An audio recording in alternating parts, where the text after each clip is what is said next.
মানুহ কিমান নিষ্ঠুৰ হ'লে এনেকুৱা কাম কৰিব পাৰে চাওক। আজি বছৰেকৰ বিহু দিনা সেই আহি পিনি আপোনাৰ সেই তামোল পুলিকেইটা তই বেলেগ বস্তু নিয়ক, একো কথা নাই, ইয়াতে আলু আছে, যদি কিবা লাগে তেতিয়াহ'লে খুজি নিয়া হ'লেও আপত্তি নাছিলে, কোনো নিদিওঁ বুলিতো নকয়। কিন্তু ইমান নিষ্ঠুৰ কেলৈ হ'ব লাগে? ইমান নিষ্ঠুৰ আচৰিত মানে। এই উঠি অহা প্ৰতিটো কামতে আমাক সেই গুৱা পাণ দৰকাৰ হৈয়ে থাকে। তামোল গছকেইজোপা, উঠি অহা তামোল গছকেইজোপা এনেকৈ কাটি দিছে। বৰ দুখজনক কাম কৰিছে দেই।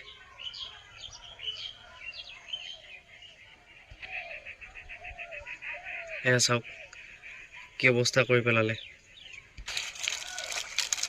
সেই পুলিতে কাটি পেলালে, চব ঠান বান কৰি পেলালে।